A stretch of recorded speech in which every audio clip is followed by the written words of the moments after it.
Bertemu lagi dengan saya, Ibu Nur Medawati. Pada pertemuan kali ini, kita akan belajar isi dan struktur novel. Isi sebuah novel dapat diketahui dari tema novel. Tema adalah gagasan yang menjalin struktur isi novel. Tema novel banyak dipengaruhi oleh kehidupan zamannya. Sebelum kemerdekaan, novel banyak mengangkat tema adat istiadat dan romantisme kebudayaan. Pada zaman kemerdekaan, tema novel yang banyak diangkat adalah kebebasan dan individualitas. Sedangkan pada era reformasi, novel banyak mengangkat tema sosial, HAM, dan demokrasi. Cara penemuan tema dapat melalui alur cerita.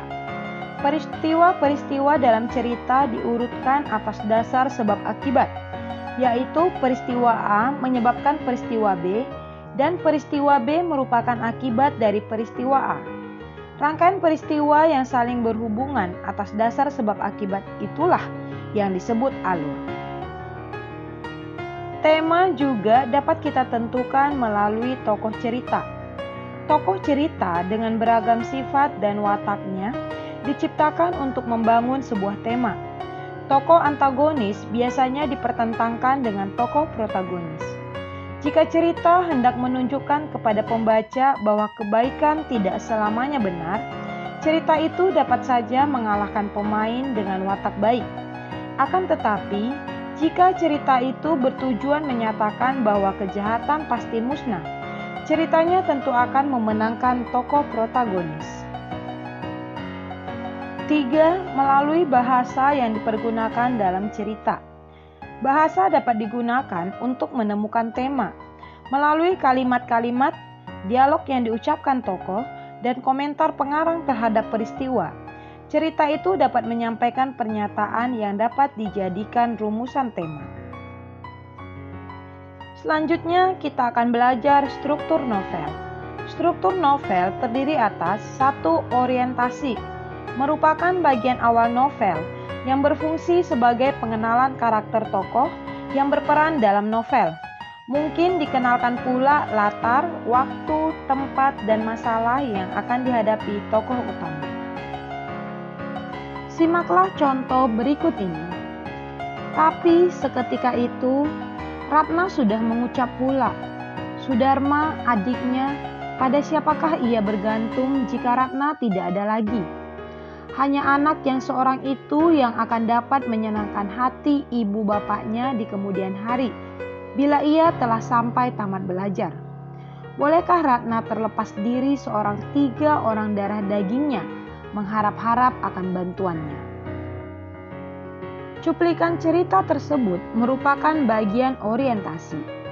Objek yang diperkenalkan dalam cuplikan novel tersebut adalah masalah yang dialami Sudarma, yakni ketidakmandiriannya dan masih bergantung pada bantuan kakaknya, Ratna.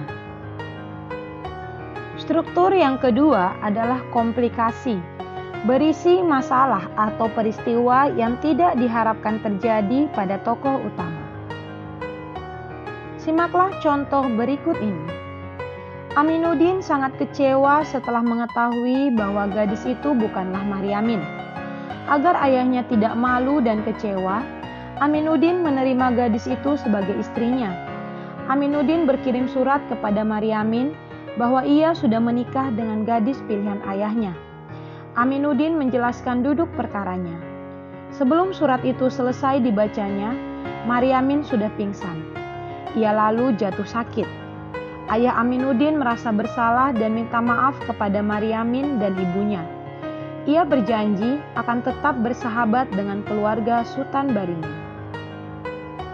Dalam cuplikan cerita tersebut, terdapat konflik yang tergambar adalah Aminuddin menerima gadis lain sebagai istrinya dengan perasaan kecewa dan sebagai sesuatu yang tidak diharapkan oleh tokoh utama. Struktur ketiga adalah evaluasi, berisi komentar pengarang atau juga diwakilkan pada tokoh tertentu akan masalah atau peristiwa yang dialami tokoh utama. Tujuannya untuk memberikan kesadaran tertentu bagi pembaca. Evaluasi juga berfungsi memperlambat cerita guna memberikan rasa penasaran kepada pembaca untuk mengetahui cerita selanjutnya. Simaklah contoh berikut ini. Kebanyakan perempuan yang jatuh ke tangan Datuk Meringgi ini semata-mata karena uangnya juga. Sebab lain daripada itu, tak ada yang dapat dipandang padanya. Rupanya buruk, umurnya telah lanjut. Pakaian dan rumah tangganya kotor. Adat dan kelakuannya kasar dan bengis.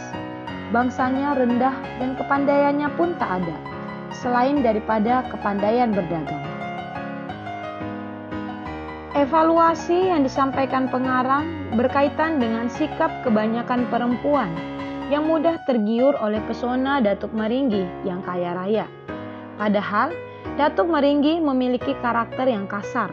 Dengan demikian, Datuk Meringgi merupakan sosok kontroversial yang dapat memunculkan rasa penasaran pembaca untuk mengikuti cerita selanjutnya. Struktur keempat adalah resolusi. Bagian ini menggambarkan penyelesaian masalah utama. Bagian ini ditandai perubahan nasib tokoh utama, yakni mungkin berupa keberhasilan ataupun kegagalan dari perjuangan hidup. Simaklah contoh berikut.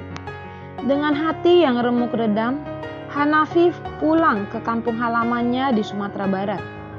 Ibunya ingin mengembalikan Hanafi kepada Rafia. Hanafi menolak karena tidak mungkin menjilat liur yang sudah diludahkannya. Hanafi menyesal oleh tindakannya yang tidak mau mengindahkan nasihat orang tuanya, sehingga ia menderita dalam menjalani hidup ini.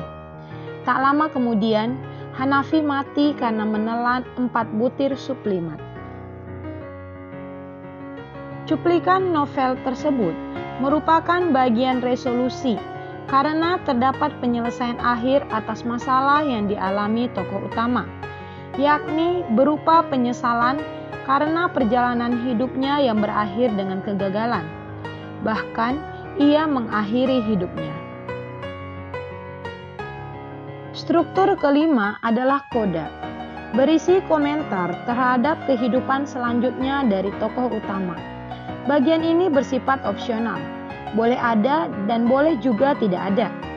Pada novel-novel modern, bagian ini sering diabaikan oleh pengarangnya. Simaklah contoh berikut ini. Demikianlah, akhirnya kedua pasangan anak manusia itu mencapai kebahagiaannya. Mereka hidup berdua dengan penuh suka, menikmati sisa hidup mereka di sebuah desa. Kebenaran telah membuktikannya bahwa kesabaran cepat atau lambat akan membuahkan hasil yang diharapkan. Demikianlah pembelajaran kita pada hari ini mengenai isi dan struktur novel. Bila ada hal yang kurang jelas, silakan ajukan pertanyaan melalui kelas daring kita. Jaga kesehatan dan tetap semangat belajar bahasa Indonesia.